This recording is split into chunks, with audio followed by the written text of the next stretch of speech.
부쌤의 거꾸로 한국사 시즌 3 그 53번째 시간입니다.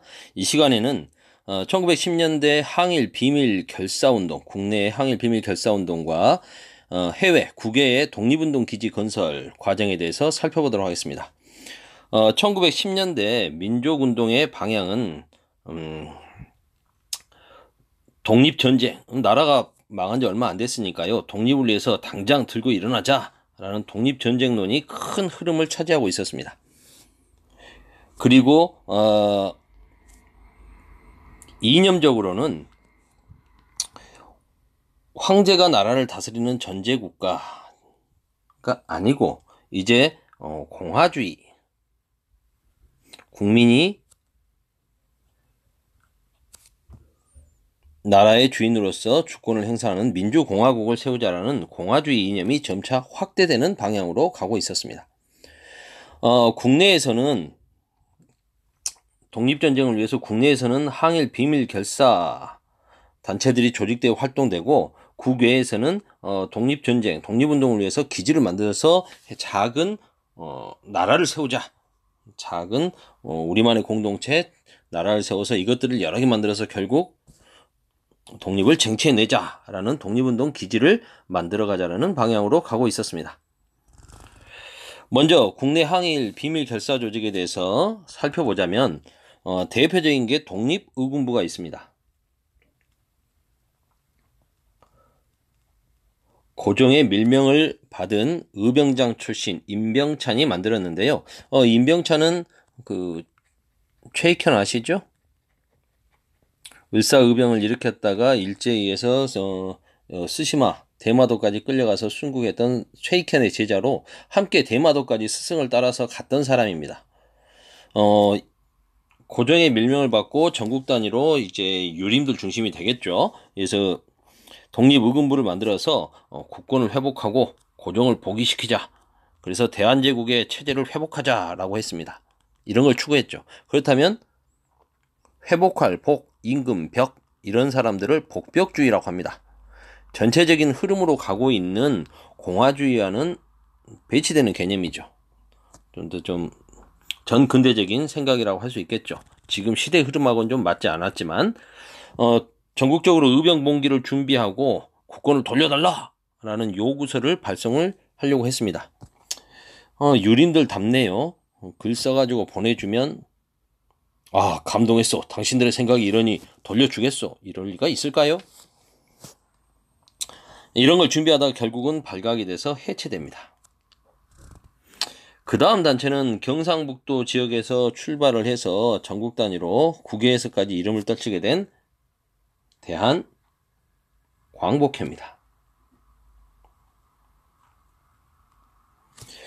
항일운동의 큰 흐름, 두 가지 흐름이었던 실력 양성 주장과 그 다음에 무장투쟁론, 항일 무장투쟁론이 사이가 별로 좋지 않았다고 했는데 이게 같이 준비됐던 단체가 이제 신민회 아니었습니까? 그리고 또 하나 대한광복회죠. 지금 우리가 다루려고 하는 대한광복회는 경북 영주지방, 그 근처에 이제 풍기라고 하는 지역이 있죠. 그 지역에서 의병투쟁을 준비하던 풍기 광복단, 이걸 대한광복단이라고도 하는데요. 이 풍기 광복단과 대구 지역에서 박상진 등이 중심이 돼서 이렇게 준비하고 있었던 조선국권회복단,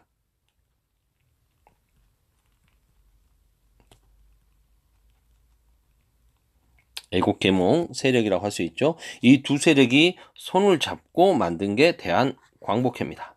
대한광복회 총사령은 박상진. 여기에 부사령이 여러분들이 잘 아는 사람입니다. 김자진 장군이죠.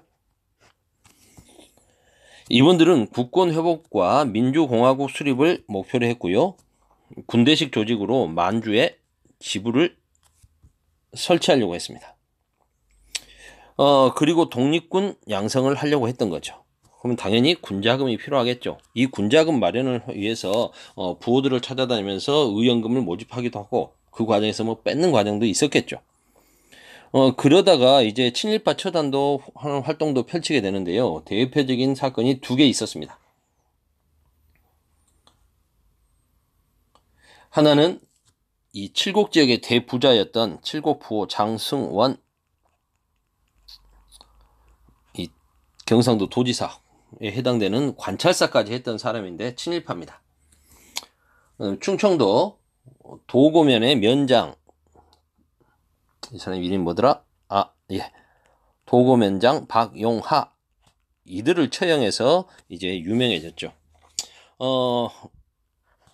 장승원, 칠곡 부자 부호 장승원 같은 경우에 그 아들 중에 이제 유명한 사람이 나오죠. 장택상, 나중에 대한민국의 국무총리까지 하게 됩니다. 친일파 아들은 대한민국의 국무총리. 무슨 이야기를 하고 싶을까요? 장택상의 형들이 더 유명한 친일파였습니다. 이 양반은 뭐 딱히 친일이 보이지는 않습니다만 일제시대에 뭐 외국 유학가 있었으니까요. 소규모 의병투쟁이 국내에서 계속 지속되고 있었습니다. 마지막 의병장 최응언, 이건 선생님이 수업 시간에 했었죠. 마지막 의병장 최응언 1915년에 체포되죠. 15년까지 서북지방 평안도를 중심으로 활약을 했습니다. 만주, 연해주 지역에 해외 독립운동 기지를 건설하다. 한인들이 집단적으로 사는 마을을 만들어서 장기적으로 독립전쟁의 기반을 마련하자는 거죠.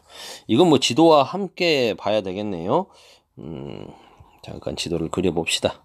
한반도 북부지방 아시겠죠?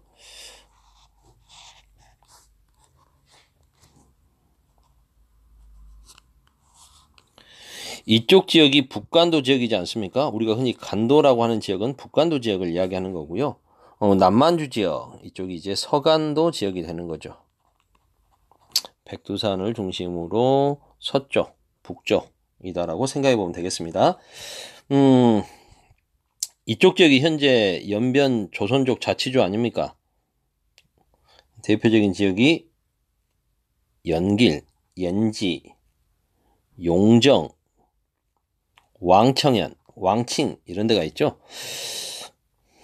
이런 지역에 있고, 그 다음에 연해주 지역, 러시아령으로 가서는 연해주 지역에서는 블라디보스토크, 그리고 서간도 지역에서는 삼원보, 이쯤 되겠네요.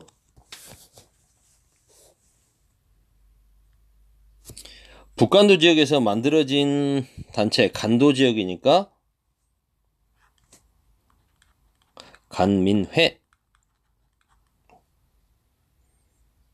나중에 이건 간도 대한국민회로 이제 뭐 국민회로 발전해 가고요.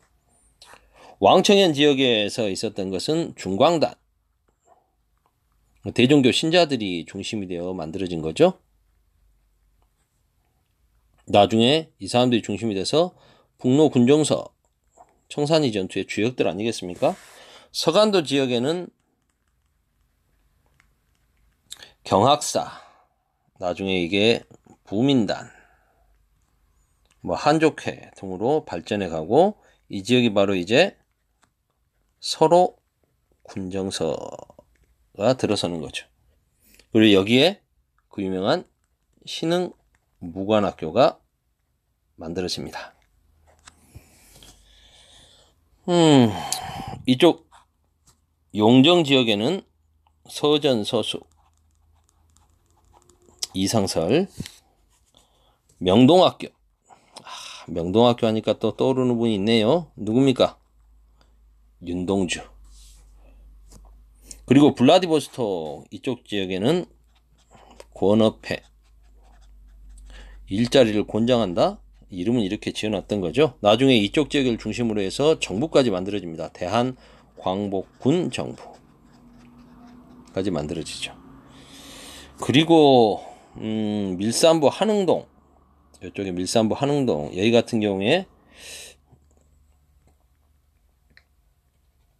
중국과 러시아 국경 지역인데, 이 밀산부 한흥동을 만든 분이 또 경북 성주 지역의 이승희라고 하는 분입니다. 간도 지역, 북간도 지역에는 수많은 한인촌들이 만들어져서 간도는 지역 전체가 하나의 독립운동 기지. 남만주 지역에는 아까 신민회를 중심으로 해서 삼원보 일대에 신한민촌을 만들었다고 그랬죠. 주도한 사람이 이회영, 이상용. 이회영, 이상용 집안 다 독립운동의 3대 가문이라고 이야기되는 노블리스 오블리주를 실천한 3대 가문 아닙니까? 이회영 같은 경우에는 그 집안의 6형제 재산이 어마어마했다고 하죠. 뭐 최소 600억에서 최대 2천억까지 본다는데요. 이분들 같은 경우는 어떻습니까? 지금 서울의 그 금싸라기 땅이라고 할 수 있는 명동 지역의 땅을 대부분 갖고 있었던 집안입니다. 뭐 그 육형제가 기억나는 대로 한번 말해볼까요?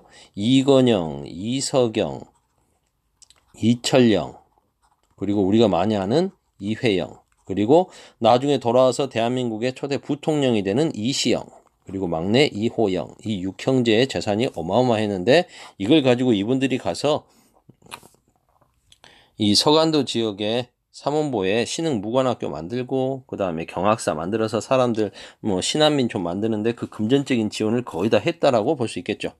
경북 지역의 대표적인 노블리스 오블리주 가문 이상용, 고성 이씨 가문 안동뿐이죠. 여기도 단체로 식구들이 이 삼원보 지역으로 가서 경학사 초대 사장도 맡고요. 활동들을 꾸준히 합니다. 3대 독립운동가.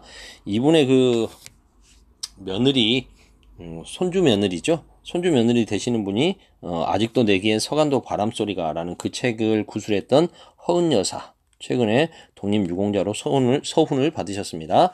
연해주 지역은 국외 항해 루비행의 초기에는 이쪽이 더 중심지였습니다. 블라디보스토크 교회에 신한촌을 건설했고요. 아까 이건 지도로 선생님이 다 설명을 해서 지도를 이쪽에다 그릴 걸 그랬네요. 아까 뭐 설명을 했으니까 지도를 보시면서 답을 달아보시기 바랍니다. 어디 빈칸만 채워볼까요? 중광단, 대종교 신자들이라고 그랬죠? 그 다음에 남만주 지역에 처음에 만들어졌던 것은 박갈경, 배울학, 경학사 였습니다. 중국 관내와 미주 지역은 일본과 직접적으로 접촉하지 않기 때문에 무장투쟁을 하기는 힘들었지만 중국이나 미국 정부를 상대로 외교 활동을 많이 펼칩니다. 그리고 군자금을 모아서 보내주는 역할을 하게 되는 거죠. 상하이 지역에서 활약했던 신규식 같은 경우에 이분은 뭐 중국 그 신해혁명 세력들과도 밀접한 연관이 있어서 굉장히 활발한 활동을 했던 분이죠. 동제사. 유학생 청년들을 중심으로 애국지사들 중심으로 동제사를 만들었고요. 여운형 같은 경우에는 이제 신한청년당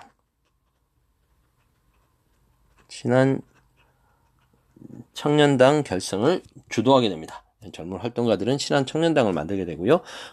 바로 이들이 중심이 돼서 국내에 3.1운동이 일어나는데 큰 영향을 주기도 하고 이들이 대한민국 임시정부 수립의 기반이 되기도 합니다. 미주 지역에서는 장인환, 전명훈 의거 기억나십니까? 대한제국의 외교 고문으로서 오히려 일제를 위해서 을사늑약은 조선을 위해서 대한제국을 위해서 잘된 일이다 이런 뻘소리를 하고 다녔던 미국인 정치인 스티븐슨. 이 스티븐슨을 처단했지 않습니까? 스티븐스를 처단했지 않습니까? 장인환, 마음이 급하네요. 시간이 다 돼가니까. 전명훈. 이분들의 의거를 계기로 미주 지역의 한인들이 마음을 똘똘 모으게 됩니다. 통합하게 됩니다. 그래서 대한인 국민회라는 것들이 많은 게 만들어지고 안창호 선생님이 주 활약을 하시죠. 당연히 미주 지역이니까 민주공화국에 대한 확고한 생각을 가지고 있겠고요. 일단 동포사회의 권익을 보호하고 그리고 군자금을 모아서 보내주는 임시정부에 보내주는 역할도 나중에 하게 되고요. 그리고 이제 만주와 연해주에 지부를 설치해서 무장투쟁을 돕습니다. 그리고 직접적으로 무장 독립전쟁을 준비하기 위해서 박영만 같은 분은 하와이의 대조선 국민 군단을 만들죠. 이분 같은 경우에 대단한 게 그 네브라스카 주의 주립대학의 입학을 해서 그쪽 대학을 신청한 이유가 뭐냐라고 물었을 때 이 양반은 여기가 ROTC 제도가 제일 잘 돼 있어서 여기 선택했다. 그래서 우리나라 사람 중에 최초의 ROTC 장군입니다. 미군 장교가 되는 거죠. 그 과정을 밟은 이유가 뭐겠습니까? 우리나라 한국의 독립전쟁을 준비하기 위해서겠죠.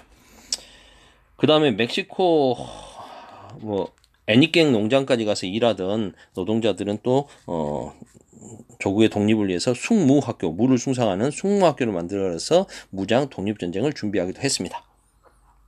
시간이 15분이 넘어버렸네요. 오늘은 여기까지.